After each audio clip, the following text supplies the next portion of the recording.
glomerulopatías como las glomerulonefritis rápidamente progresivas. Estos son 3 grupos de enfermedades que ya vimos cuáles son los criterios para una rápidamente progresiva. Vamos a verlos a grandes rasgos cada uno de estos 3 grupos. Pero primero, conceptos clave de estas rápidamente progresivas. Lo que pasa con todas ellas es que hay un incremento de la inflamación glomerular, así como en nefritis, como en el nefrítico, pero digamos que esta inflamación es mucho más intensa y grave. Se daña tanto el endotelio como los podocitos. En su histología podemos diferenciar proliferación de las células que conforman el glomérulo, unas más que otras, con distintas características según la patología. Puede haber esclerosis o cicatrización en ciertas áreas de la biopsia y zonas de necrosis. Esto es como más característico todavía de estas enfermedades. Puede ser focal o puede ser segmentaria. Esto no tiene nada que ver con la otra glomerulosclerosis que habíamos visto. Puede ser difusa, puede haber semilunas, que ahorita les enseño cuáles son las semilunas que se ven en la biopsia. Puede ser segmentaria o global, o sea que afecte a todo el glomérulo. En la clínica, pues es como muy similar al nefrítico, hematuria glomerular con proteinuria leve, pero lesión renal aguda bastante franca, hipertensión bastante puesta y edema que no suele ser tan importante. Casi que lo más aparatoso es la hipertensión, la lesión renal aguda y que hay hematuria glomerular. La progresión suele ser más bien aguda. Esto de rápidamente progresiva puede llegar a ser hasta en el rango de 6 semanas. Entonces empezamos por la glomerulonefritis por complejos inmunes. Esto es todo un grupo de enfermedades que en realidad podría parecerse o aquí podrían englobarse las membranoproliferativas por complejos inmunes que habíamos ya mencionado, o incluso las infecciosas, ¿no? Las asociadas con infecciones, la nefropatía por IgA también. Todas estas lo que las caracteriza es que pueden ser enfermedades limitadas al riñón, pero también pueden haber otras enfermedades, o sea, causar glomerulonefritis rápidamente progresiva por complejos inmunes por enfermedades sistémicas, o sea, que podrían ser como primarias y secundarias, ¿no? Sistémicas como lupus, es lupus. Entonces, en esta tabla lo que nos dicen es las sugerencias de estudios que podemos pedir para confirmar o descartar estas enfermedades que nos sugieren. Para el lupus necesitamos pedir estos anticuerpos, estos marcadores de complemento, crioglobulinemia, endocarditis, púrpura de Henoch. Todas estas son sistémicas, pero de todos modos el patrón renal es una rápidamente progresiva por complejos inmunes. Luego tenemos el grupo, que son más bien 2 enfermedades que se engloban dentro de la enfermedad antimembrana basal glomerular. Y tal cual, pues el problema es justamente la membrana basal, donde se pueden ver afectados tanto los pulmones como los riñones. A esto es a lo que conocemos como síndrome pulmón-riñón. Y cuando tenemos una enfermedad que ataca la membrana basal glomerular y pulmón, se conoce como enfermedad de Wood-Pasteur. Y cuando no tenemos afectados los pulmones, la afectación pulmonar característica es hemorragia alveolar, solamente glomerulonefritis con característica rápidamente progresiva se llama propiamente enfermedad antimembrana basal glomerular. ¿Cuál es el patrón común en ambos? Que tenemos anticuerpos antimembrana basal glomerular y así los encontramos en el laboratorio. Es tal cual por autoinmunidad, ¿no? Anticuerpos que van contra el dominio carboxiterminal no colagenoso, o sea, el dominio NS1 de la cadena alfa 3 del colágeno tipo 4. Si se acuerdan, en la primera clase lo comentábamos como uno de los problemas que pueden dañar a la membrana basal glomerular.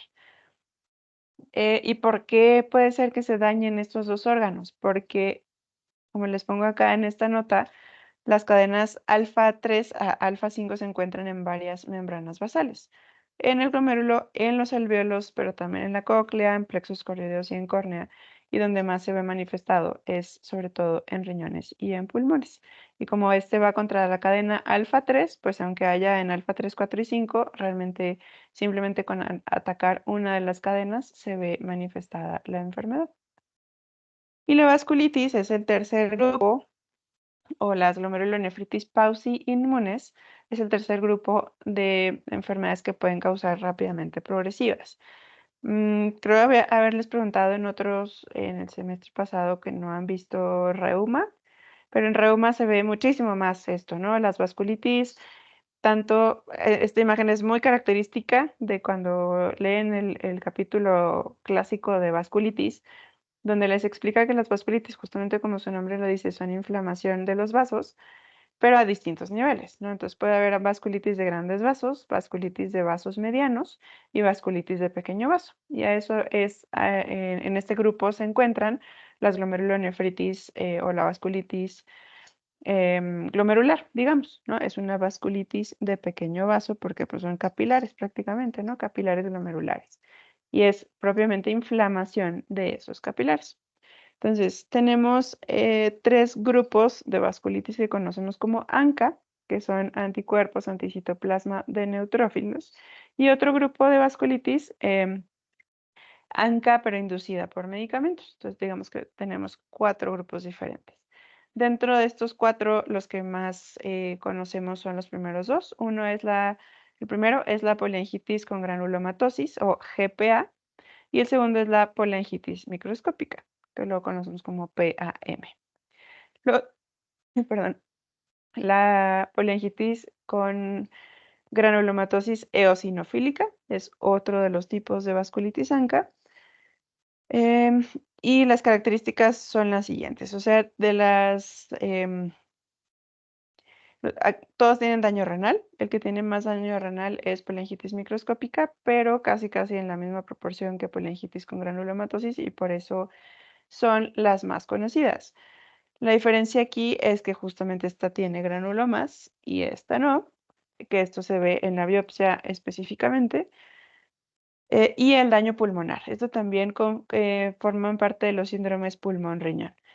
Donde más se afectan los pulmones es en la GPA, en la granulomatosis con poliangitis.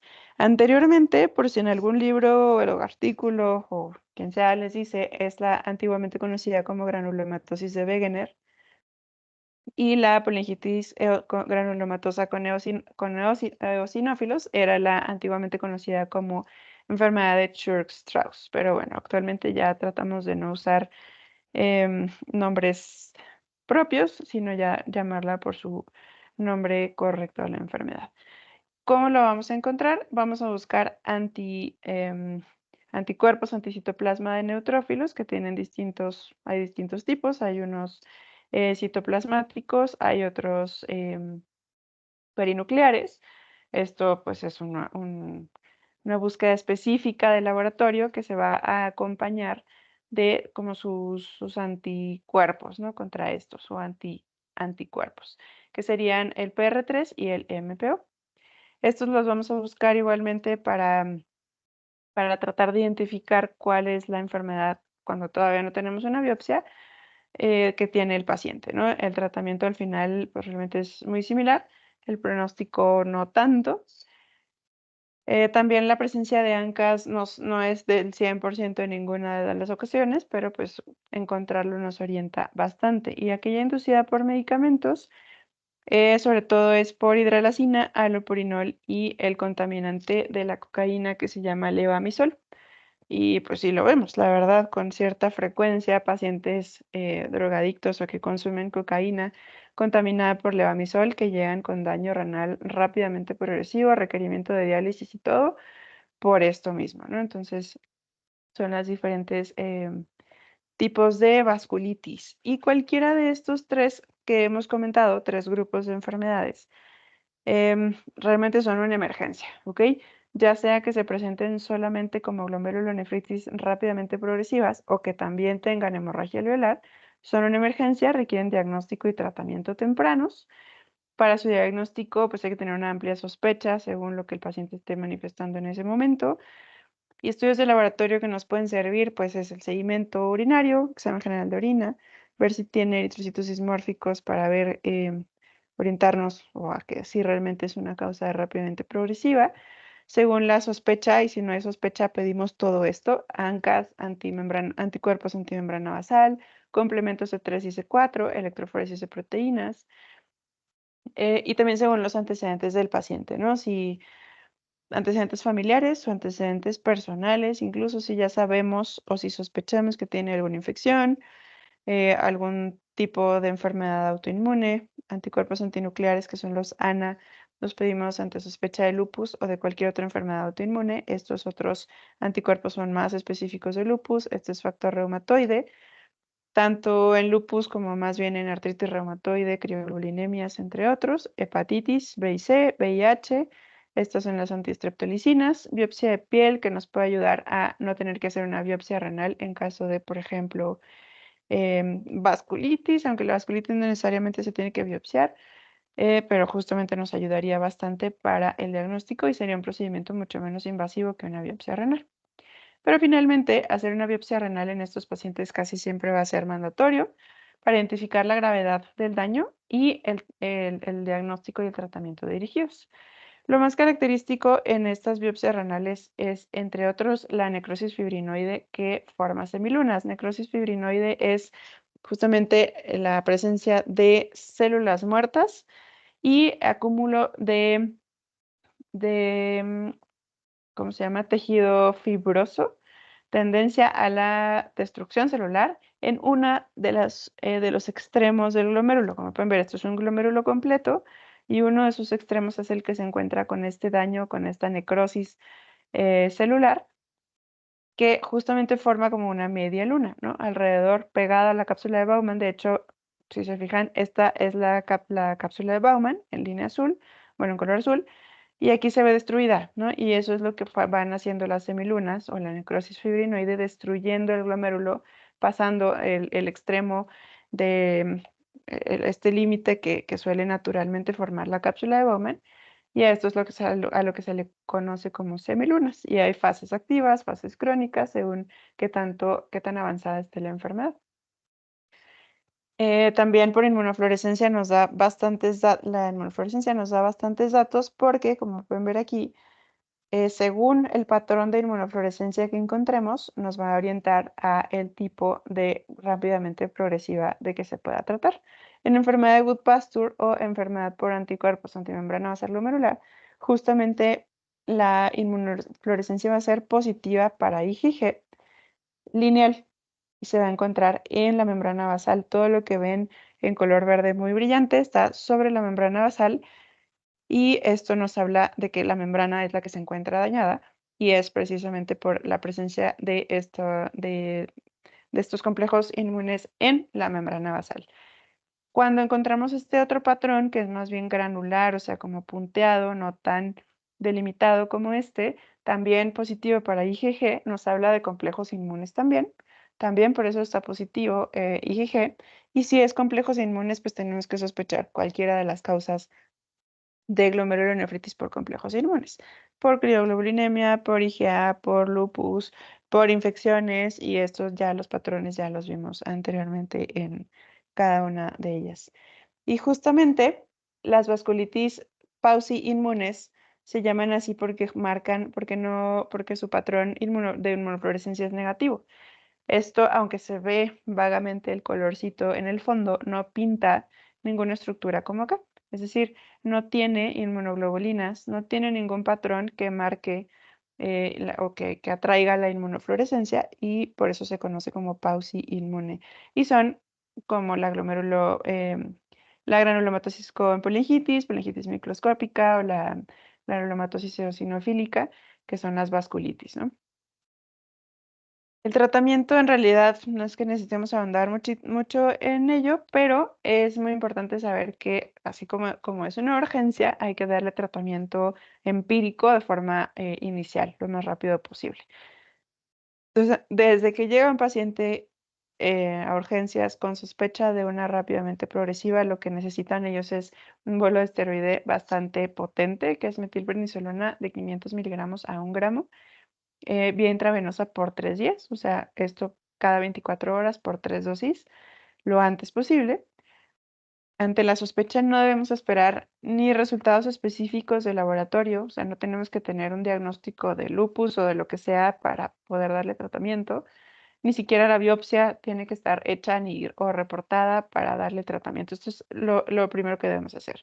Y ya después, entonces sí, encontrar el diagnóstico, pues de preferencia más el diagnóstico preciso o lo más preciso posible para tratar esa causa. Y por ejemplo, si es vasculitis ANCA o tiene anticuerpos antimembrana basal, pues está indicado que le demos el esteroide, esto mismo, y ciclofosfamida o rituximab, o si tienen hemorragia alveolar o la lesión renal es muy grave, además de esto, está indicado que le demos recambio plasmático, que es pues no tan correctamente dicho, pero la conocida como plasmaféresis. Entonces, solo para que se den una idea que el tratamiento pues sí es bastante agresivo. Y entonces, como para ya no detenernos más en este tema, repaso rapidísimo, glomerulopatía causada por depósitos antígeno-anticuerpo, ¿cuál es? Por complejos inmunes. Ok. Componente del complemento que se consume por activación de la vía alterna. C3 o C4. C3. Bien. Enfermedad glomerular primaria más común en el mundo. Esa es de la clase anterior, pero es la más común. Entonces, Era neuropatía por IgA. nefropatía. Sí, muy bien. Paciente con hematuria y proteinuria leves. Puede ser que simplemente con esto pueda tener nefropatía por IgA o necesita algo más.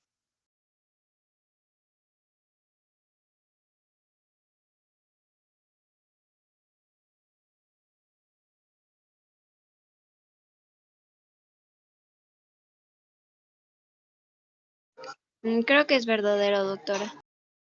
Sí, la nefropatía por IgA puede estar desde una hematuria muy leve o hematuria proteinuria, que recuerden que también es otro pequeño síndrome, o hasta una rápidamente progresiva, está por complejos inmunes. O sea, es muy variable, pero sí, sí se puede.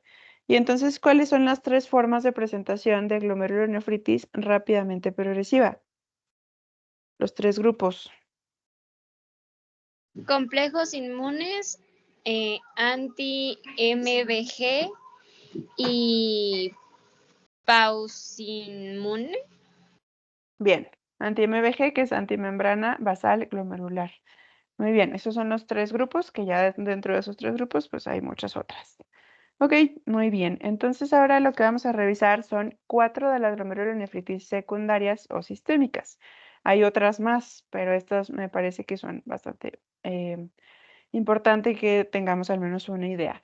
Aquí creo que nos vamos a dar echar un clavado en medicina interna, en hematología, en endocrino, en reuma, así en todo, porque como son sistémicas, la verdad es que vamos a andar un poco, la verdad, también intenté que fuera bastante sintetizado el asunto, pero para que entiendan un poco cómo es que llegamos al daño renal en cada una de ellas. Entonces empezamos por amiloidosis.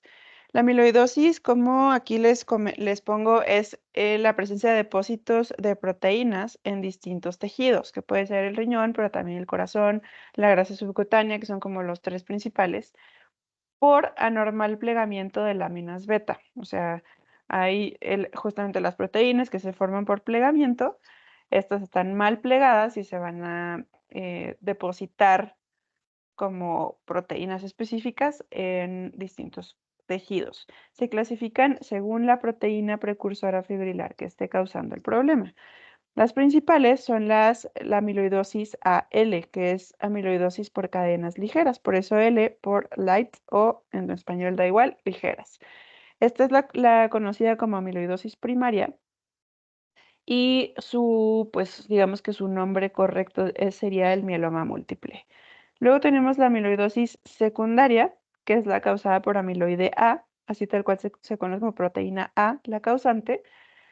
Es la amiloidosis AA o causada por distintos procesos inflamatorios, los que sean, ya sea por infecciones, por enfermedades autoinmunes, la que sea, que pueda causar inflamación, sobre todo crónica, puede hacer formar la proteína A y esto sería una amiloidosis secundaria. Y luego tenemos la amiloidosis ATTR, que su nombre lo lleva porque es causada por transtiretina. Tenemos otra amiloidosis causada por cadenas pesadas. Y les pongo este dibujito solo para que recuerden. Esto es una inmunoglobulina o un anticuerpo, que es lo mismo. Que recuerden que tiene una cadena pesada, que es esta en color azul más fuerte, bueno, dos cadenas pesadas y dos cadenas ligeras. Que justamente las cadenas ligeras son las que principalmente que causan el mieloma múltiple y la principal causa de amiloidosis. Las cadenas pesadas es mucho más raro, también se puede presentar, pero es mucho más raro que se presente amiloidosis por cadenas pesadas. Perdón. Y esta anotación que les pongo abajo es importante porque es como solamente conocer el nombre de las cadenas ligeras libres en orina, que son las proteínas de Bence-Jones. Es importante porque luego va a ser uno de los estudios que necesitemos pedir para evaluar este tipo de enfermedades. Entonces, si necesitamos medir estas cadenas ligeras libres en orina, se llaman proteínas de Bence-Jones. Aquí solamente para que vean el proceso de formación o de mal plegamiento de las proteínas, que puede ser causado por distintos problemas, o sea, estas discrasias de células plasmáticas, que pues de la más conocida es el mieloma múltiple, y los procesos infecciosos e inflamatorios que van a causar las amiloidosis secundarias van a incrementar la concentración, vamos a tener la presencia de amiloide L, de amiloide H, que es el de cadenas pesadas o heavy, amiloide A, ¿no? O sea, según el problema, u otros menos comunes, pero también presentes, que ya todo su proceso de formación de las proteínas, monómeros, oligómeros, etcétera, va a ocurrir, pero como están mal plegados, van a formar fibrillas que mal plegadas van a formar lo que finalmente conocemos como amiloide, que se va a llegar a depositar pues en nuestro caso, al riñón y a otros órganos. Entonces, justamente de forma sistémica, lo que nos van a dar es fatiga, hiporexia, pérdida de peso. A nivel renal podemos tener distintas manifestaciones, variables, de hecho, pero puede ser desde hematuria, proteinuria, pueden presentarse los pacientes con insuficiencia renal, incluso requerimiento dialítico, pueden presentarse con síndrome nefrótico, porque estas no dejan de ser proteínas, que también pueden estarse perdiendo de forma significativa por el riñón, por la orina, y también pueden dar daño tubular, y si es daño tubular, pues lo que vamos a tener es acidosis, porque no, los túbulos justamente se encargan del control ácido-base, una concentración urinaria alterada, porque justamente los túbulos se encargan, y la parte medular sobre todo, de la concentración urinaria, y de forma extrarrenal, pues según el órgano que se encuentra afectado, ¿no? Pero que sepan que el órgano más comúnmente afectado en amiloidosis son los riñones. Entonces es como mucho más evidente esta clínica, además de lo sistémico. Para el laboratorio, justamente todas las sospechas diagnósticas deben ser estudiadas. Química sanguínea para ver la gravedad del daño renal, proteinuria de 24 horas, pero en este caso son unas proteínas muy específicas. Entonces, además de la proteinuria de 24 horas para saber qué tanto está perdiendo el paciente, necesitamos pedir la electroforesis de proteínas, tanto en sangre como en orina. Y ahora sí, las proteínas de Bence-Jones, estas cadenas ligeras libres en orina, para ver específicamente qué proteínas se encuentran incrementadas. Y entonces, en este ejemplo, pues se va a encontrar las gamma globulinas o la IgG, ¿no? Porque esta es IgG, IgA, IgM, esto es kappa y esto es lambda. Kappa y lambda son las cadenas ligeras, libres, ¿no? Entonces, aquí, por ejemplo, lo que está positivo es kappa. Entonces, un nombre como un nombre más completo de la amiloidosis en este caso sería amiloidosis por cadenas ligeras, kappa. Em, y luego la biopsia renal, muy importante, tres características que aquí les pongo de colores muy claros para que no se les olvide de ninguna forma, es que lo que vamos a buscar en la biopsia renal, si hacemos biopsia en otros órganos va a ser igual, es el depósito de amiloide. Entonces, biopsiemos, lo que buscamos es amiloide. El amiloide en tinción de hematoxilina eosina se va a ver eosinofílico. Ahora sí. Entonces, justamente todo esto que está pintado de color rosa como muy homogéneo, que ni siquiera aparece ninguna estructura celular, pues es el amiloide acumulado dentro del glomérulo. Cuando hacemos una tinción especial que se llama rojo Congo, justamente el amiloide va a pintar de color rojo un poco más intenso. Y esta es la tinción que debemos pedir siempre que sospechemos amiloidosis. Rojo Congo no solamente en el riñón. Si hacemos una biopsia de grasa subcutánea, también vamos a pedir la tinción de rojo Congo en ese tejido graso subcutáneo. Ay, perdón. Y cuando esa biopsia, al menos a nivel de biopsia renal, le damos la visión de la luz polarizada. Aquí quizá puede ser un poco confuso, no se ve tan bien, pero vamos a encontrar estos acúmulos o estas imágenes como de birrefringencia de color verde manzana, quizás con mucha imaginación, pero se encuentra aquí, ¿no? Esto normalmente con luz polarizada no deberíamos de verlo y con mucha imaginación, pero por ahí se encuentra. Ese color verde manzana es muy característico de amiloidosis, ¿ok? Siempre que escuchen hablar de verde manzana, de color verde manzana, es amiloidosis. Rojo Congo, amiloidosis. El tratamiento en realidad, pues tratar de encontrar la causa subyacente. Si es mieloma múltiple, pues quimioterapia. Si es infecciones, pues tratamiento para la infección. Si es algo autoinmune, tratar la enfermedad autoinmune. Muchas veces no alcanzamos al paciente y progresan bastante rápido o a veces no han progresado tanto, pero la causa no la encontramos y llegan a requerir hemodiálisis o incluso trasplante renal. El pronóstico es generalmente malo. Suelen evolucionar todos a enfermedad renal crónica, aunque pues depende en qué estadio los encontremos de la enfermedad causante. Puede ser que detengamos un poco más esa progresión a enfermedad renal crónica. Y pues los que sí tienen mejor pronóstico es aquellos que tienen enfermedad localizada. O sea, que no sea un componente sistémico, sino localizado y vamos directamente a tratar la enfermedad subyacente, etcétera, y logramos detenerlo un poco más. Hasta ahí, amiloidosis. Vamos a ver diabetes, que aunque esta es una enfermedad, como ustedes saben, pues bastante amplia, la más común en todo el mundo, principal causa de enfermedad renal en el mundo, etcétera, pues ahorita vamos a tratar de enfocarnos en la parte glomerular, pero pues obviamente tenemos que hablar de diabetes en general, ¿no? Entonces, puntos clave de diabetes, algunos bastante pues conocidos o lógicos, pero bueno, el diagnóstico para la nefropatía diabética em, debe de ser o solemos sospechar nefropatía diabética cuando el paciente tiene diagnóstico de diabetes mayor a 10 años. Y diabetes descontrolada sobre todo. Se presenta con retinopatía, suelen ocurrir al mismo tiempo porque los vasos sanguíneos de la retina y del glomérulo son muy similares y se suelen afectar en la misma temporalidad. Entonces, siempre que veamos un paciente con daño renal por diabetes, debemos y no hemos valorado su fondo de ojo, tenemos que mandarlo al oftalmólogo para que evalúe el grado de retinopatía porque seguramente lo tiene o viceversa. Si el paciente tiene alguna alteración o simplemente va con el oftalmólogo y el oftalmólogo sabe que tiene diabetes de larga evolución y encuentra datos de retinopatía, en realidad sí tenemos que ir rápidamente a hacerle una química sanguínea y evaluar su función renal porque muy probablemente también se encuentre afectada. En la diabetes, el daño renal inicial es hiperfiltración. Hiperfiltración es justamente lo contrario a lo que podríamos decir que es daño renal, ¿no? El daño renal es, pues, como que más comúnmente conocido como disminución de la filtración glomerular.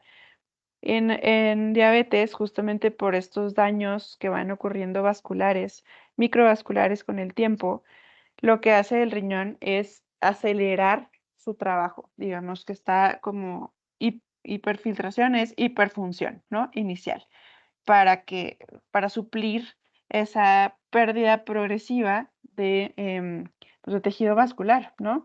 Por el daño por diabetes.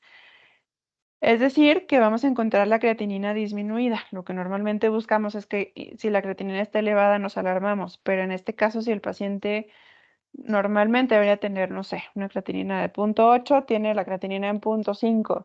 Eso no es normal, aunque nos pueda sonar que es una creatinina normal, probablemente no, ¿no? Y para eso también nos sirve medir la tasa de filtración glomerular, que ustedes ya saben medir, porque si nos estamos pasando de 120, 125 mililitros por minuto de tasa de filtrado, eso es hiperfiltración y eso ya es daño renal por diabetes.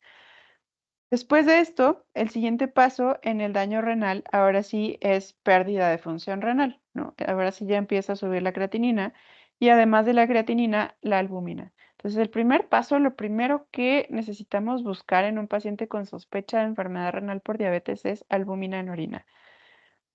Un dipstick positivo, que ya sabemos que a partir de 30 miligramos de albúmina que haya en orina, vamos a tener un dipstick positivo y probablemente evolucionen hasta proteinuria en rango nefrótico. No todos los pacientes, pero esta es como la historia natural de la enfermedad. El patrón de daño histológico característico, aunque no siempre lo vamos a ver, ni puede ser que no lo tengan todos los pacientes, se llama glomeruloesclerosis nodular. Y estos son los famosos o conocidos como nódulos de Kimmel-Still-Wilson. Siempre que vean nódulos o reportado nódulos de Kimmel-Still-Wilson, están hablando de glomeruloesclerosis nodular y esto es nefropatía diabética. Y nada más como para que tengan el dato cultural, si no hay una biopsia, la enfermedad no podemos llamarla nefropatía diabética, sino enfermedad renal diabética. Entonces, si el paciente ya se biopsió, entonces sí podemos decir que tiene estos datos de nefropatía diabética, pero si no tiene biopsia, lo que tiene el paciente es enfermedad renal diabética, solo son cuestión de términos. En cuanto a la fisiopatología, en realidad pues es súper amplia, hay muchísimos factores involucrados, pero sobre todo es la hiperglucemia y la presencia de productos avanzados de la glucosilación. Eso, ya con eso basta para darnos todas las alteraciones que van a favorecer el daño renal por diabetes. La misma hiperglucemia, pero también va a favorecer hipertensión, además nos va a alterar el feedback tubulo-glomerular, va a alterar la estructura podocitaria y esto va a favorecer la albuminuria, va a favorecer obesidad y el daño tóxico por tejido graso. Es por sí misma la diabetes, deben conocer que es una enfermedad inflamatoria de riesgo cardiovascular que causa fibrosis, disfunción endotelial, lesión mitocondrial, presencia de factores de crecimiento que no necesariamente es bueno y autofagia. O sea, muchísimas alteraciones que simplemente por esto vamos a tener a nivel renal y obviamente en otros órganos también. Solo para que se den una idea, pues cualquiera de las estructuras del glomérulo, vasculares, etcétera, pueden dañarse. En la biopsia podemos encontrar cualquiera de esos problemas, ¿no? Tanto alteraciones del sistema renina-angiotensina-aldosterona por la inflamación, expansión mesangial, engrosamiento de la membrana basal, alteración de los podocitos, etcétera, etcétera, etcétera. Esto solo para que vean de la historia natural que les comentaba cómo es que empieza, ¿no? Aquí esto es a lo largo de los años, decíamos que a 10 años la mayoría de los pacientes ya tienen enfermedad renal por diabetes. Esta es la tasa de filtrado, aquí en el eje de la Y es la tasa de filtrado glomerular, que alrededor de 100 es lo normal y como pueden ver, durante un largo periodo la tasa de filtrado como tal no es un problema, ¿no? Y si hacemos una química sanguínea probablemente no nos alarmemos. Pero si hacemos una química sanguínea en este punto, primeros 5 años de la enfermedad, vean cómo la tasa de filtrado está mucho más alta, ¿no? Y esto tampoco es normal. Entonces, a esto es a lo que llamamos hiperfiltración. Después la hiperfiltración, porque ya empieza el daño renal, se vence, ya no resiste tantos cambios vasculares el riñón e inflamatorios, etcétera. Se vuelve a normalizar temporalmente esa tasa de filtrado y después inevitablemente va a caer sin que podamos volver a hacer que incremente. Podemos hacer que disminuya esta caída, pero ya no podemos evitar que siga disminuyendo. Y en esta otra cara de la gráfica es la albuminuria. Como pueden ver, la albuminuria, al contrario de la tasa de filtración, pues es la que va a ir incrementando. Cualquiera de estos datos, la tasa de filtración o la albuminuria, son pues clave para el diagnóstico y el seguimiento de los pacientes con enfermedad renal por diabetes. La clínica, pues básicamente vamos a encontrar proteinuria, que normalmente es progresiva, pero puede no llegar a ser en rango nefrótico, y el deterioro progresivo de la función renal, o sea, la creatinina que ahora sí, poco a poco va a ir aumentando. El diagnóstico de nefropatía diabética, pues en realidad es clínico, ¿no? Sabemos que el paciente tiene diabetes, la clínica de ya sea simplemente las alteraciones de la diabetes o las alteraciones renales y los estudios de laboratorio. Química sanguínea y proteinuria o albuminuria suelen ser los únicos que necesitamos para el diagnóstico. No siempre se requiere biopsiar. Aquí les pongo algunas condiciones en las que un paciente con diabetes sí podría ser que lo biopsiemos. Ya les había comentado antes, en diabetes, pues por lo evidente que es, por lo frecuente que es, no es que todos los pacientes con diabetes los biopsiamos, pero a quienes sí. Aquellos pacientes con diabetes que tienen deterioro rápido de la función renal, eso no es normal en diabetes. Entonces, eso podría ser que haya otra enfermedad, porque pues, no es como que la diabetes venga solita. A veces puede haber otros problemas, o cualquier otra glomerulopatía o cualquier causa de lesión renal, etcétera, que pueda estar causando daño renal. Datos clínicos de vasculitis. Si hay datos clínicos de vasculitis, aunque tenga diabetes, hay que biopsiar. Si hay síndrome nefrítico o síndrome nefrótico repentino, la diabetes no lo causa, entonces hay que ir a buscar algún otro problema glomerular. Si tiene C3 y C4 bajos, no es diabetes, es otro problema y hay que biopsiar. Si se sospecha o se obtiene ya el diagnóstico de alguna gamapatía monoclonal, se sugiere que también se haga una biopsia renal porque hay que ver qué tanto daño y qué tipo de daño glomerular tiene por gamapatía monoclonal el paciente. ¿A qué pacientes no vamos a biopsiar? No está indicado de ninguna manera. Aquellos que sabemos que tienen diabetes, que su proteinuria está estable, que no han perdido, bueno, aunque estén perdiendo em, pues, función renal, pero de forma progresiva. Si el sedimento es blando, o sea que en el sedimento no vemos prácticamente nada relevante, no tenemos eritrocitos con dismorfia. em, Sobre todo, como dato de otro tipo de glomerulopatías, si hay retinopatía, es que ya hay glomerulopatía por diabetes y no hace falta biopsiar y de hecho podríamos hacerle un daño al paciente biopsiándolo cuando realmente lo que más sospechamos es diabetes y no va a cambiar para nada el tratamiento en el pronóstico hacerle una biopsia al paciente. Entonces, nuevamente esta imagen pues de lo que podemos encontrar en la biopsia renal es empezando por hipertrofia renal, ¿no? Si decíamos que el primer paso, aquí podría haberles puesto un 1, 2, 3, como por pasos, por niveles de daño. El nivel número 1 sería como hipertrofia, ¿no? Si está hiperfiltrando, está hiper trabajando, hiperfuncionando el riñón, no es normal. Está creciendo su tamaño inicialmente justamente porque está trabajando de más. Entonces, no vamos a encontrar ninguna alteración inflamatoria ni de ningún otro tipo, pero todo va a estar incrementado de tamaño, incluso el glomérulo en sí. Después vamos a empezar a encontrar ya datos de expansión mesangial, o sea que el espacio entre los capilares glomerulares se encuentra incrementado. La membrana basal glomerular, ay, perdón, es que está al revés, se encuentra engrosada. Ya la linosis arteriolar, que esa es la imagen que les puse acá, esta es una arteriola que normalmente no debería de tener estas paredes tan engrosadas. Justamente este acúmulo de material hialino se debe al daño renal por diabetes. El tercer paso, ya un poco más avanzado, más crónico, es la presencia justamente de los nódulos de Kimmel-Wilson, que son esta presencia de material un poco más eosinofílico. En los glomérulos son los famosos nódulos de Kimmel-Wilson y también es cuando empezamos a ver ya algo de fibrosis y de atrofia intersticial, ¿no? Que ya empezamos a ver ya más tejido fibroso, los túbulos pues ya prácticamente, y quizá aquí lo podemos ver un poquito, túbulos que están con pérdida de sus células o que sus células están muy pequeñas. Y el tratamiento, pues casi que seguramente ya conocen bastante de esto, pero pues es el control de la diabetes, ¿no? Obviamente si lo que está causando la enfermedad renal o la nefropatía diabética es diabetes, pues hay que tratar la diabetes. Cambios en el estilo de vida es básico. y los medicamentos. Entonces, cambios en el estilo de vida, tanto dieta como ejercicio, control. Es súper importante que el paciente se lleve su propio control y los medicamentos que llegan a ser pues necesarios en todos los casos, ¿no?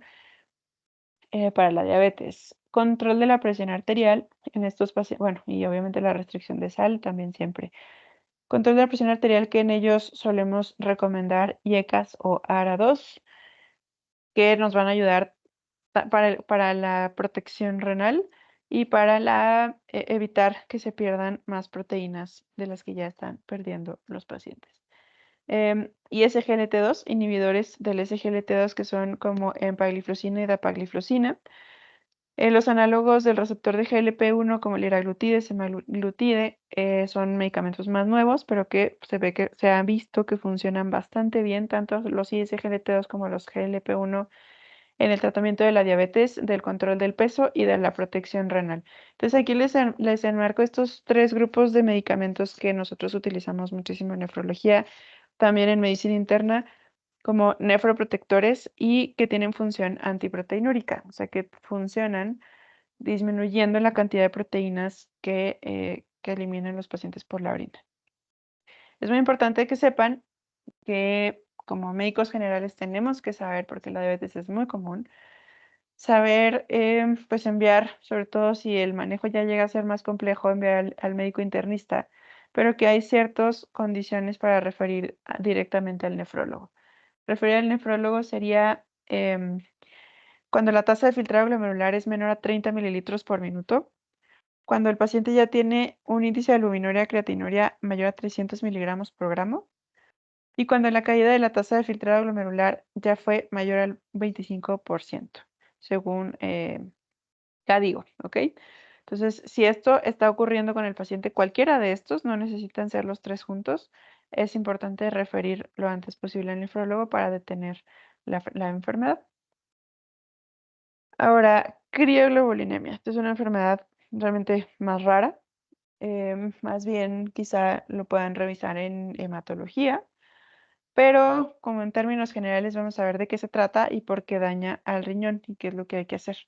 Entonces, las crioglobulinas en sí, como su nombre lo dice, de crío de frío, son inmunoglobulinas que precipitan a menos de 35 grados centígrados, que de hecho se pueden redisolver, o sea, desprecipitar, si el nombre fuera correcto, cuando calentamos la muestra o el sitio donde se encuentran esas inmunoglobulinas. Y como estamos hablando de seres humanos y de inmunoglobulinas en sangre, por eso se llama crioglobuliniemias, crioglobulinas circulantes en suero.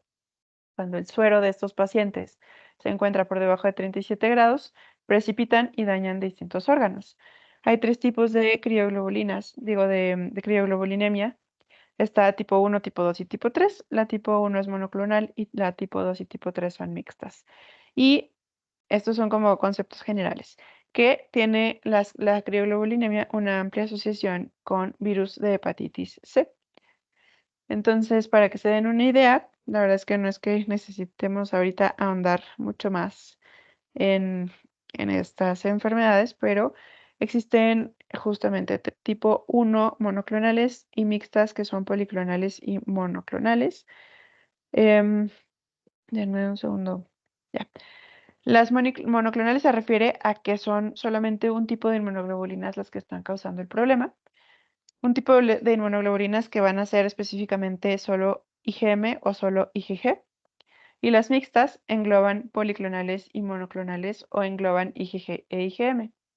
Entonces, policlonales es que tenemos varios tipos de inmunoglobulinas mezclado con otro tipo de inmunoglobulina que puede ser solamente de una clase. Entonces, la tipo 2 se caracteriza por tener IgM monoclonal e IgG policlonal. Y la tipo 3 se caracteriza por tener IgM policlonal e IgG policlonal. Lo importante de esto es a qué se asocian cada una de ellas, cómo vamos a sospecharlas. Las tipo 1, que son monoclonales, se asocian con enfermedades linfoproliferativas de células B, o sea, linfocitos B, que son, por ejemplo, la macroglobulinemia de Waldenström, el linfoma, el mieloma múltiple, y las mixtas se asocian más bien a infecciones, sobre todo hepatitis C, y a enfermedades autoinmunes. Entonces, empezando por las enfermedades linfoproliferativas, como su nombre lo dice, y de células B, pues vienen de los linfocitos B. Entonces, como les puse aquí, el linfocito B, pues es el que se encarga, como ustedes bien saben, de producir las inmunoglobulinas o los anticuerpos. Y va a producir de forma, obviamente, patológica, maligna, inmunoglobulinas de un solo tipo, ya sea que produzca demasiadas inmunoglobulinas M o demasiadas inmunoglobulinas G de forma patológica. Y esto lo que va a causar es que al tener muchas inmunoglobulinas circulando por la sangre, va a ser muy viscosa la sangre. Y la clínica de esta enfermedad de las crioglobulinemias tipo 1 es justamente daños por viscosidad. Y daños por viscosidad puede ser sobre todo que llega y se estanca la sangre en algún sitio, ¿no? Entonces, se estanca la sangre o se acumula en microvasos y esto puede dar esta manifestación cutánea que ven en la imagen que se conoce como livedo reticularis o puede dar trombosis también por exceso de viscosidad. Entonces, esta trombosis se puede manifestar tanto a nivel cerebral con visión borrosa, por ejemplo, que es un dato de focalización de trombosis cerebral, o en los dedos, como quizá conozcan el fenómeno de Raynaud, que es ese que les pongo en la imagen, donde estos pacientes ante, por ejemplo, frío, pues en este caso, ¿no? Crioglobulinemia, ante la presencia de frío, la sangre se vuelve viscosa y la trombosis en los dedos o la viscosidad de la sangre a este nivel es, número uno, o el primer paso es que no le llega suficiente sangre y se ponen pálidos las puntas de los dedos. Después de esto, de un periodo de palidez, lo que va a pasar es que no llega suficiente oxígeno y se van a colorear de azul las puntas de los dedos y cuando vuelven a tener flujo sanguíneo, pues ya se ponen de color más rosado, ¿no? De hecho, un poco más intenso. Entonces, primero es blanco y luego azul y luego rojo un poco más intenso. Ese es el fenómeno de Raynaud y puede estar causado por esto. Y también úlceras digitales, que no es el fenómeno de Raynaud propiamente, pero si está causado por isquemia, pues la isquemia nos va a dar las úlceras digitales. Y las mixtas suelen compartir características, entonces, sobre todo que van a estar asociadas más a esto, ¿no? A infecciones, sobre todo hepatitis C, y a enfermedades autoinmunes como lupus u otras. Entonces, estas criomixtas, tipo 2 y tipo 3, van a tener la característica de positividad de factor reumatoide. Esto podría sonarles así como a algo reumatológico, a artritis reumatoide, pero no necesariamente. Simplemente por tener crioglobulinemia, los pacientes pueden tener factor reumatoide positivo. Y aquí les pongo la explicación de qué es eso de factor reumatoide y por qué se asocia. El factor reumatoide no es más que una inmunoglobulina M, digamos, como un autoanticuerpo, es esto, ¿no? Es una IgM autoinmune que se une a la fracción Fc de una inmunoglobulina G. Y esto es tal cual el factor reumatoide se encuentra presente. Y la principal característica de estas dos enfermedades mixtas, tipo 2 y tipo 3, son complejos inmunes, justamente porque aquí sí hay distintos tipos de inmunoglobulinas. Al tener complejos inmunes, pues esto puede dañar a distintos órganos. Esto es sistémico, esto puede llegar a acumularse en distintos órganos y también causar inflamación. Entonces, por inflamación vamos a tener daño a nivel de distintos órganos como piel, articulaciones, pleura, sistema nervioso, riñones. Abajo les puse la mnemotecnia de skin. Skin hace referencia a la S de skin, de piel, la K a kidneys, o sea, del daño renal, la I de intraarticular, porque el daño intraarticular o la sinovitis justamente va a estar presente, y N de alteraciones neurológicas o neuritis. Entonces puede dar vasculitis a nivel cutáneo, un gran porcentaje como esta imagen, o puede dar úlceras también, sinovitis, pleuritis, neuritis, ya sean en nervios craneales o en nervios periféricos en porcentaje variable, pero también bastante frecuente, y las glomerulonefritis por esta enfermedad, por complejos inmunes, por globulinemia, pues entre el 20 y el 50%.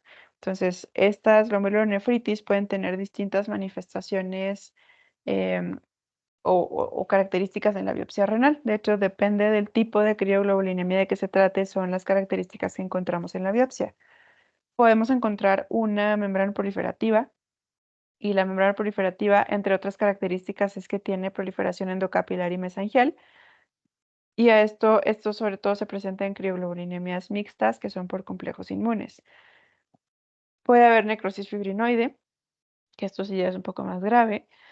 Puede haber pseudotrombos, que de hecho pues son pseudo porque son más bien crioglobuliniemias que están precipitadas en ese sitio, o sea, en esa zona de la biopsia que encontramos ahí.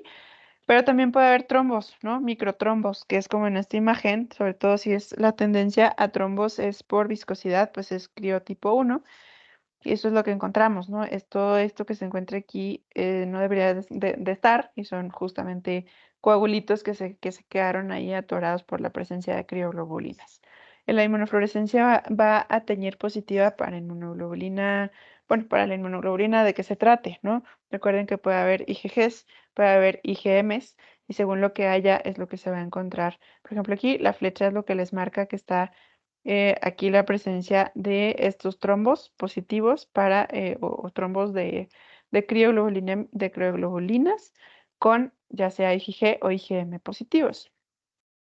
Para el abordaje diagnóstico, obviamente, además de la biopsia, tenemos que hacer estudios de sangre, evaluar la función renal, qué tanta gravedad, qué tipo de daño renal puedan presentar los pacientes, si hay hipertensión también. Aquí, en este caso, el complemento C4 es el que se encuentra disminuido. Algunos recuerden que pueden presentar factor reumatoide positivo. Hay un estudio de laboratorio que la verdad casi no se hace por lo complejo de su técnica, pero que se llama criocrito, así como ustedes conocen el hematocrito, que es tal cual centrifugar una muestra de sangre. Esta muestra también se centrifuga. Se centrifuga esta muestra pues, de sangre y se precipita las crioglobulinas, ¿no? Entonces, justamente si el porcentaje de criocrito correlaciona con la gravedad de la enfermedad y lo que hace que se precipite es justamente la temperatura, ¿no? Se centrifuga a altas temperaturas y cuando se almacena en frío, pues justamente es como podemos ver cuántas crioglobulinas o qué porcentaje de crioglobulinas en ese plasma tenemos, ¿no? Y la biopsia renal, que pues ya lo revisamos. El tratamiento en sí pues va dirigido contra la causa, hepatitis, linfoma, macroglobulinemia, lo que sea, e inmunosupresión para disminuir inflamación y producción de inmunoglobulinas. El pronóstico en general depende pues de la causa, del grado de daño orgánico que tengamos al momento del diagnóstico. El daño renal es sinónimo en estas enfermedades de mayor morbilidad.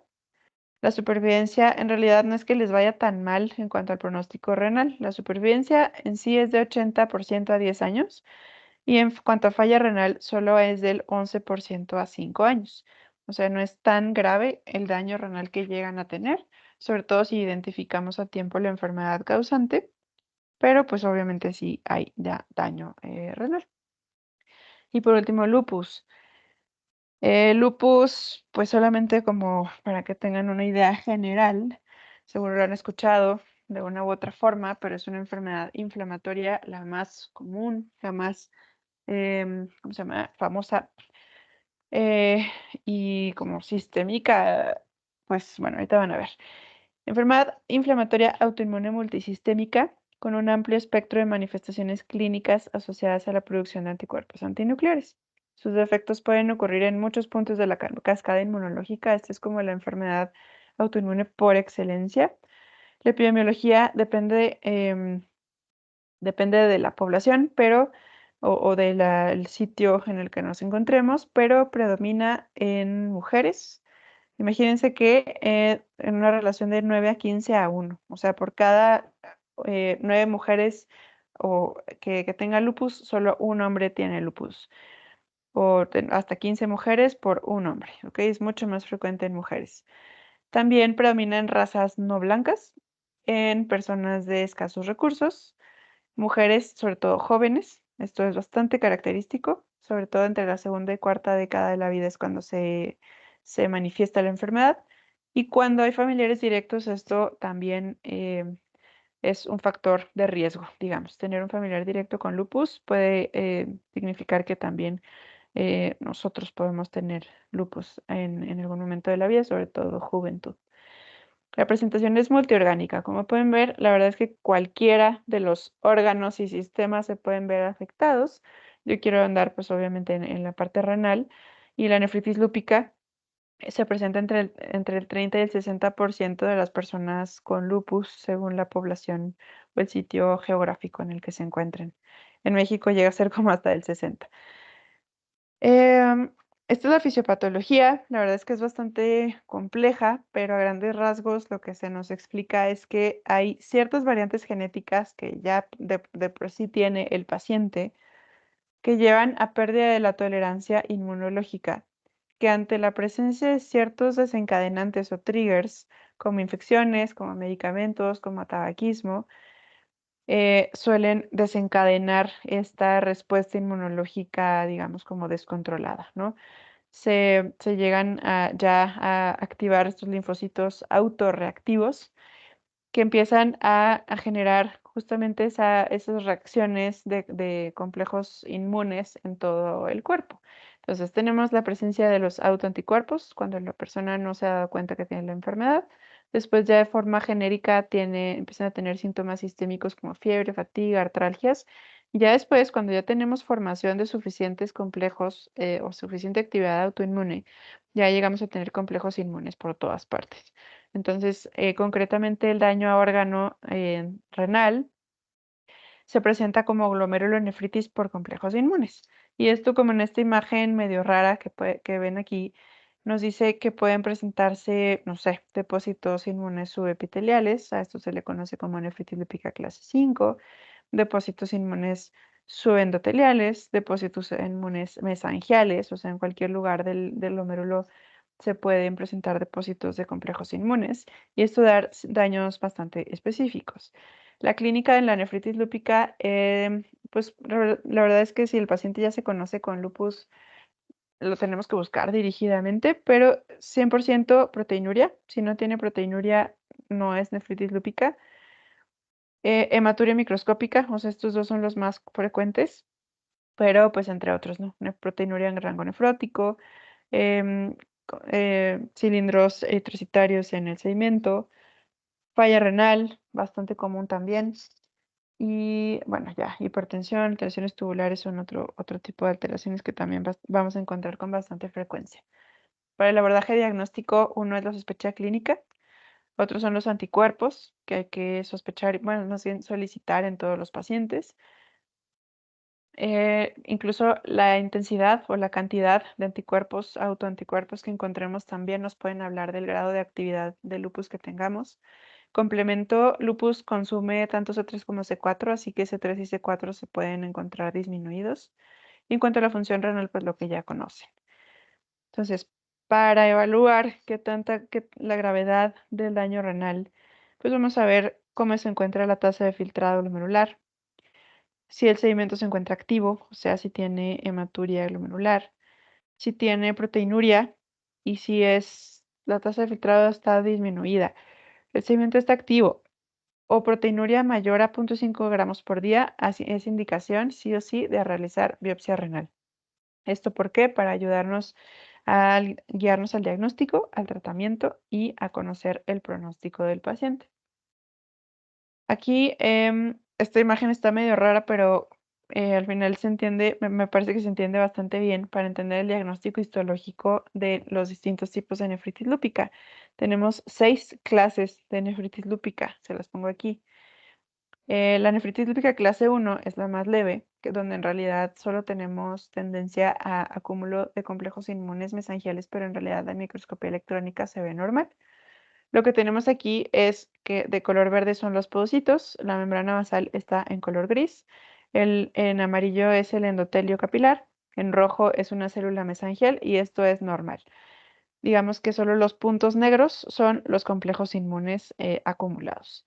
En la nefritis lúpica clase 2 tenemos acúmulo de complejos inmunes en el mesangio. Como pueden ver, estas manchas negras se encuentran específicamente en la región mesangial y como pueden ver, las células mesangiales se encuentran incrementadas en tamaño y en cantidad también. Y a esto es a lo que se le conoce como expansión o proliferación mesangial, es la clase 2. La clase 3 y clase 4 en lo único que varían es en el porcentaje de daño. Clase 3 menos del 50% de daño, clase 4 más del 50% de daño. Y tenemos la presencia de complejos inmunes tanto mesangiales como subendoteliales.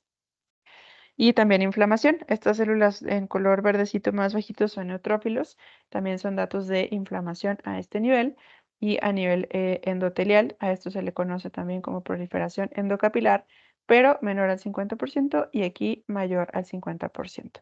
Y la clase 5 es un daño muy específico a nivel de la membrana. Como pueden ver, las manchas negras se encuentran alrededor de la membrana y a esto se le conoce como, pues es una membranosa. Recuerden que la nefropatía membranosa es complejos inmunes subepiteliales, o sea, por debajo de los podocitos, y son estos puntitos que ven aquí, ¿no?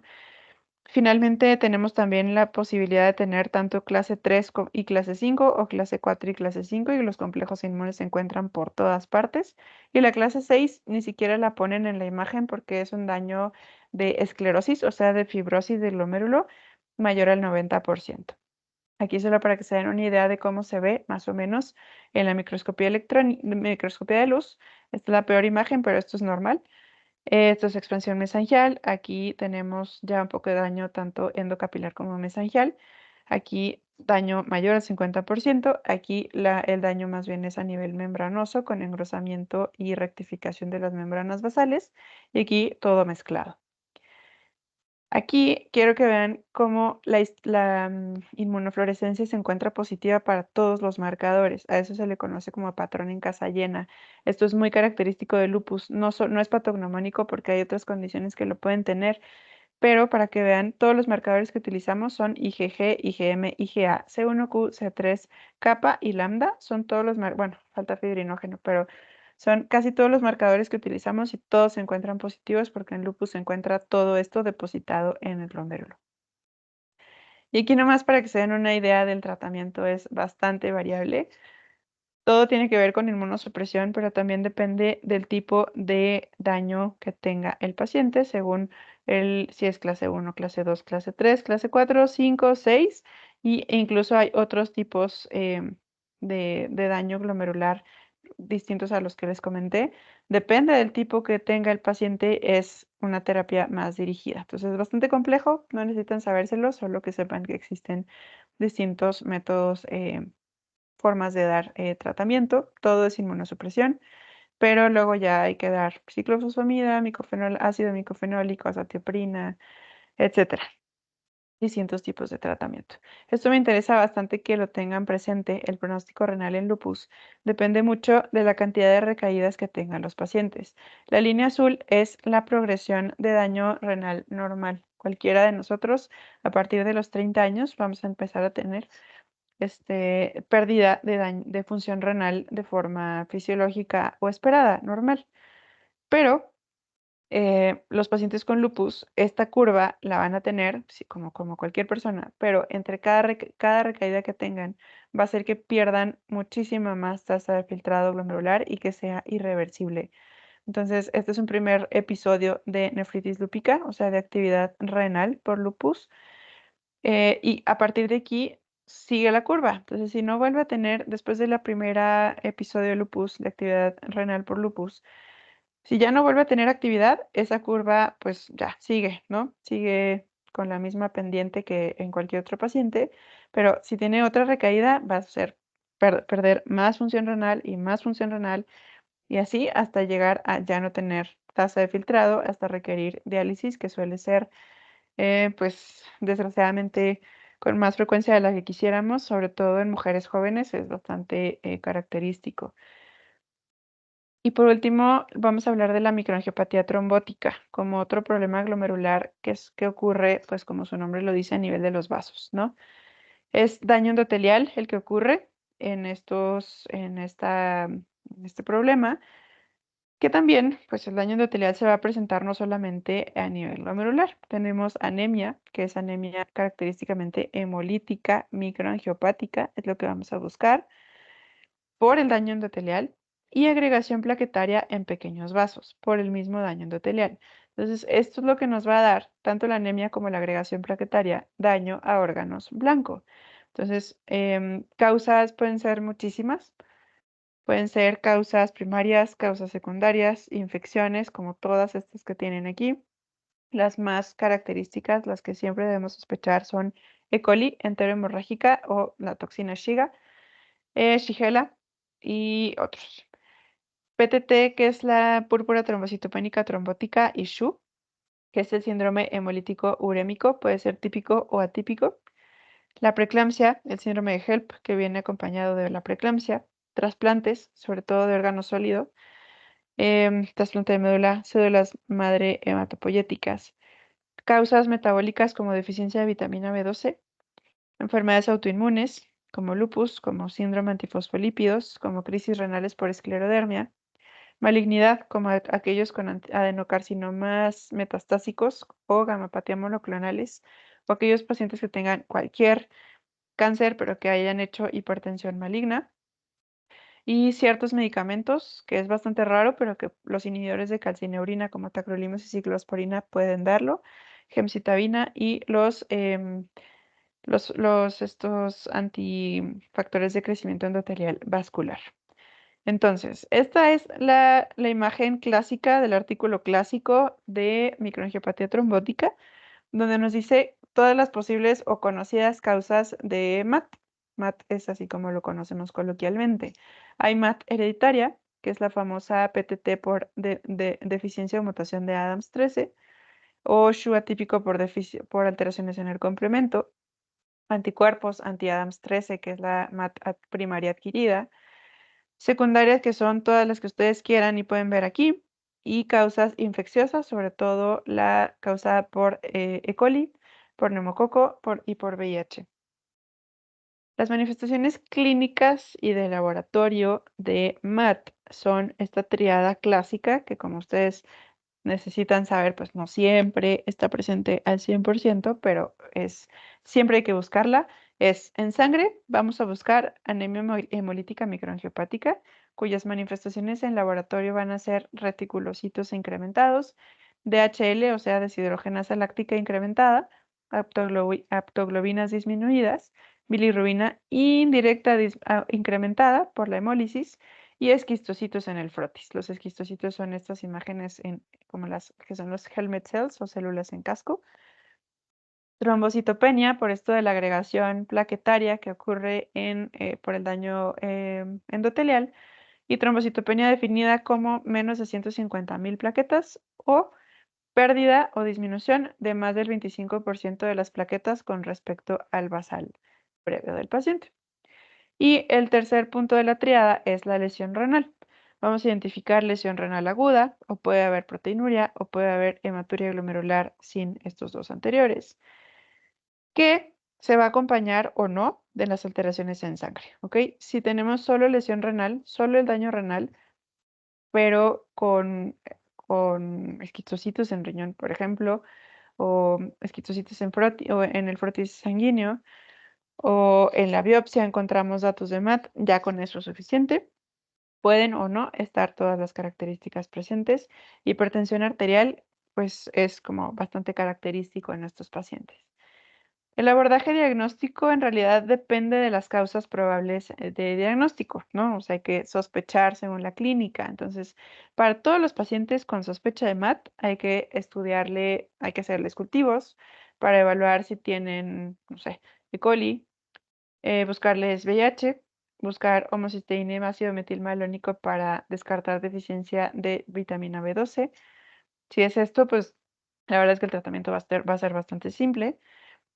Para proteinemias, ¿no? Para proteínas, estudiarle, este SPEP es la electroforesis de proteínas, las cadenas libres en sangre, ya, según las otras causas sospechadas, es el estudio específico que vamos a pedir. En la biopsia renal, lo que vamos a buscar, pues si es una microangiopatía, lo que vamos a buscar es daño vascular más que glomerular en sí.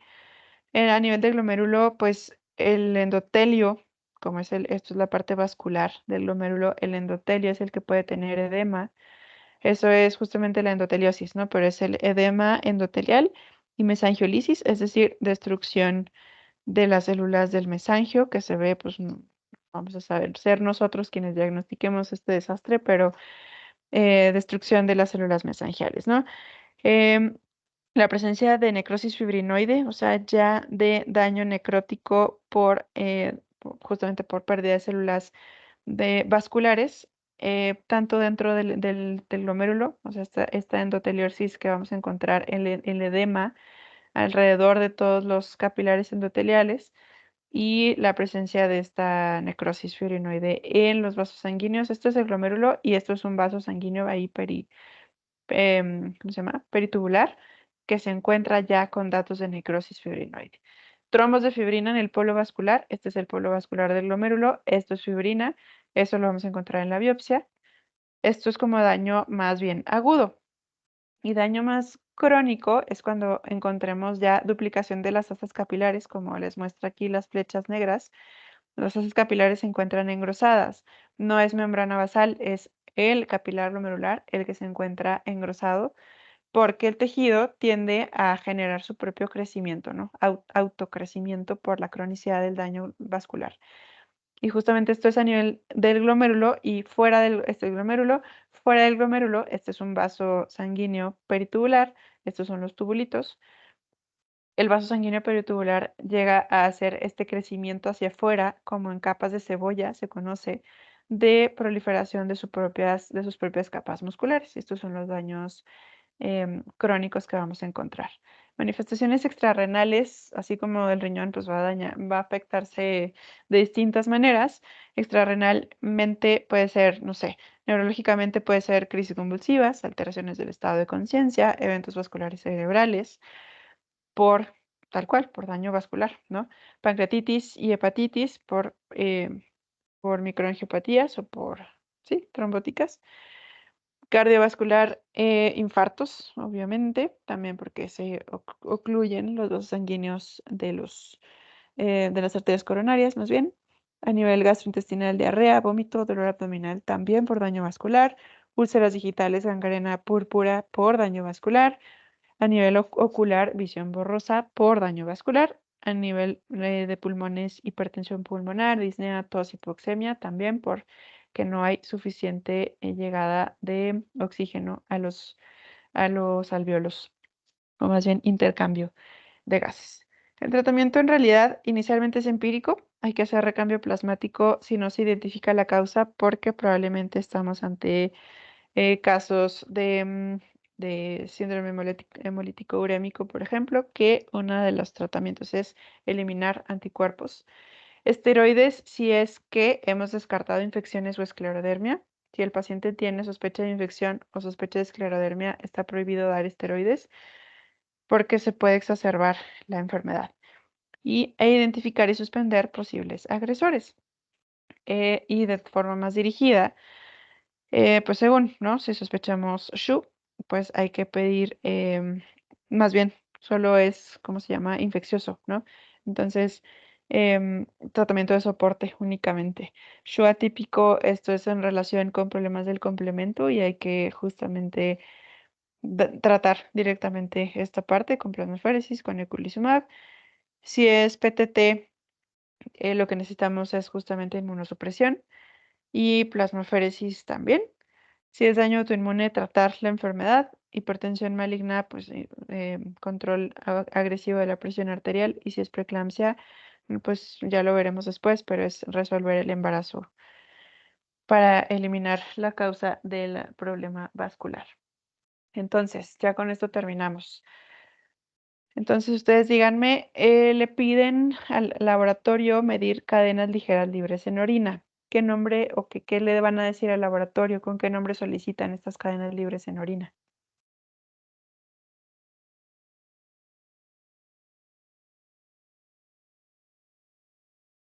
¿Cómo se llamaban? ¿Proteínas de qué?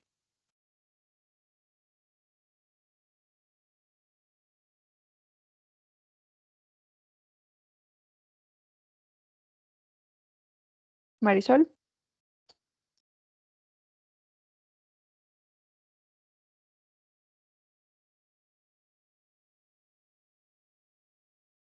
Said,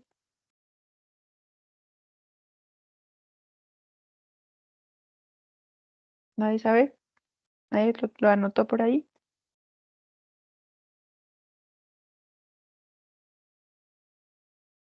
Proteínas de Bence-Jones. Acuérdense que se llaman proteínas de Bence-Jones las cadenas ligeras libres en orina.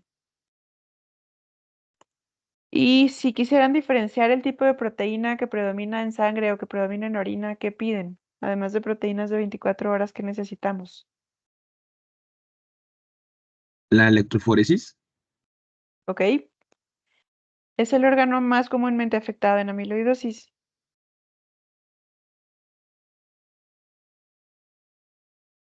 Está bien fácil. Los riñones. Exactamente. Recuerden que les puse ahí la imagen de la autopsia de los riñones. Tinción para ver amiloide en biopsia. ¿Qué tinción utilizamos? Recuerden el color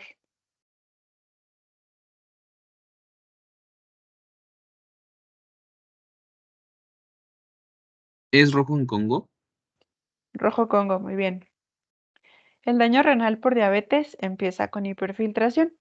Después, el daño se empieza a manifestar con ¿qué estudio de laboratorio va a estar alterado?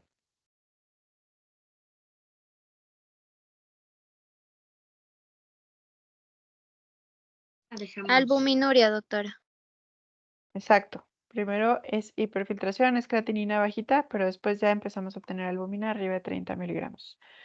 Paciente con diabetes tipo 2 de 20 años de evolución, aquí es 20 años de evolución, tiene proteinuria, tiene creatinina elevada y tiene retinopatía. ¿Tiene indicación de biopsia, sí o no? No por la retinopatía. Ok. Y porque ya pues realmente el daño ha sido progresivo, ¿no? Y no tiene ninguna de las otras indicaciones posibles para sospechar otra cosa que no sea nefropatía diabética. Ok, siguiente pregunta. Enfermedad sistémica cuyas proteínas se precipitan en frío y pueden ser tipo 1, tipo 2 o tipo 3.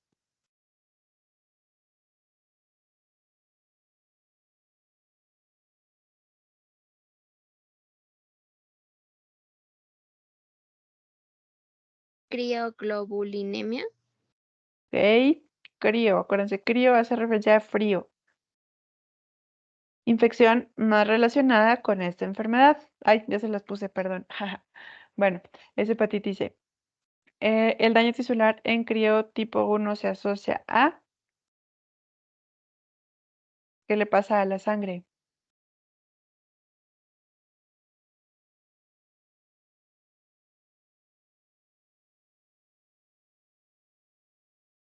Se vuelve que Más viscosa. exacto. Entonces, en crío tipo 1 es por viscosidad que causa daño tisular. Y en tipo 2 y tipo 3 porque es, Complejos inmunes. ok, muy bien. El lupus eritematoso predomina en qué población? Mujeres. Muy bien. Tiene anticuerpos antinucleares positivos y encontramos niveles de complemento. ¿Cómo se encuentra el complemento? Incrementado, normal, disminuido. Disminuido. C3 y C4 bajos, ok. Menciona una indicación para biopsiar a un paciente con lupus.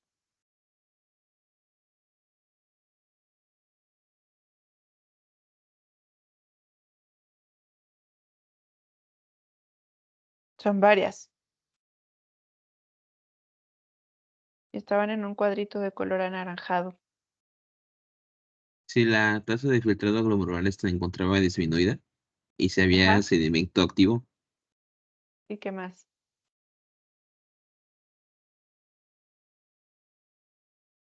Hematuria glomerular. Algo así. Ajá, que eso es el sedimento activo y nos falta una.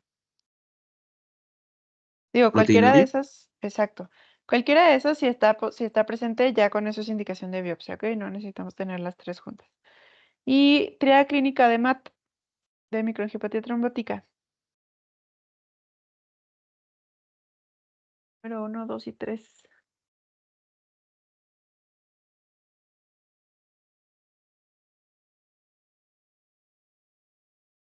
Trombocitopenia. Ajá, ¿qué más?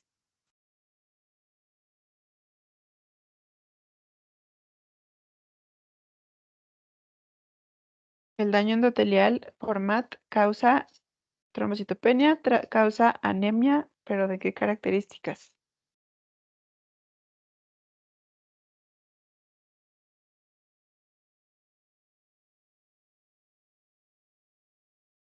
Esta que no se les olvide que es anemia hemolítica. Hemolítica microangiopática, porque es de vasos pequeños. Y la lesión renal, ¿ok? La triada es anemia hemolítica, trombocitopenia y daño renal. Esos son los tres componentes principales de MAT, ¿ok? Y MAT no solamente renal, a nivel sistémico. Entonces, listo.